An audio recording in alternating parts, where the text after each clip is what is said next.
Empath, a gift and a curse. Learn exactly what to do to get the most out of your sensitive self.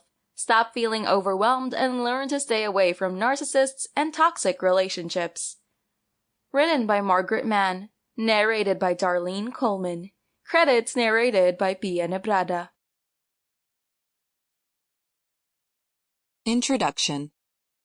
There is a unique breed of individuals who are gifted with the ability to not only experience their emotions and those of the people around them, they can also experience the physical pain of other people. These individuals walk into a room, and within minutes, they can accurately pick on the vibes of the people in the room. This may sound like a cool superpower that belongs on the set of X-Men, but in reality, it is something that can be very difficult to deal with. Not many people are emotionally and mentally equipped to manage these gifts.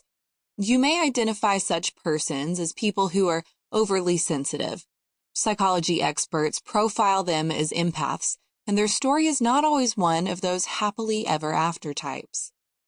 For the longest time, emotions have been frowned on as a weakness, and displaying them was described as a feminine trait at best. In worst-case scenarios, people who showed their emotions one too many times were regarded as persons who have no control over how they feel. Derogatory terms like unpredictable, walking eggshells, crybaby, and so many other names that are not fit to print are used to tag people who dare show their emotions. The general negative perception about emotions has woven itself into the very foundation of society, which is the family. There are a lot of families today who enforce strict measures to deter any display of emotions at home. This need to shut down a very crucial aspect of oneself has led many to suffer silently for a better part of their lives. For an empath, they live with the double trauma of dealing with their own emotions as well as the pain of others. This leaves them constantly emotionally overwhelmed. If you picked up this book, chances are you are an empath, or you know an empath who struggles with their emotional burden.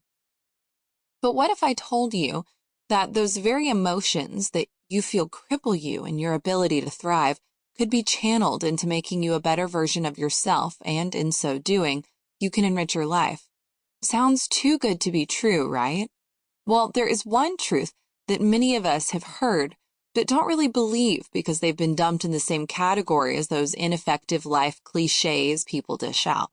Your emotions are anything but weak. In fact, it is described as one of the most powerful forces possessed by humans, and before we go any further in this book, I can tell you that shutting down your emotions is not going to do you any good. The only way forward is to embrace those feelings by choosing to accept your abilities as an empath. Being an empath goes beyond understanding your emotions. As an empath, you embrace the emotions of others. The wealth of understanding you acquire in this process gifts you with a unique perspective of the world and the people that you encounter daily. This goes a long way to help you foster relationships that are more meaningful and impactful. Most importantly, as an empath, you develop a deeper connection with yourself that truly empowers you to understand pain. This is not some new age psychobabble fad that is trending at the moment. This is you taking back the power from people who have tagged the way you truly feel as weak and evolving into the real you that you are meant to be. With this book, you can finally take off the mask you have been forced to wear by the society and step into your reality. As an empath who had to navigate the process of my becoming without a guide, I know how difficult to make sense of how to feel. I spent lots of hours daily scouring through the internet for information on these rainbows of emotion that I go through every day. I've come close to several breakdowns, not because I had a lot of bad experiences or that I was taking on more workload than I normally would. I was just constantly overwhelmed by what I was feeling. People would come to me with their problems because I had a knack for being such a great listener, and I could connect with them in ways that they found comforting.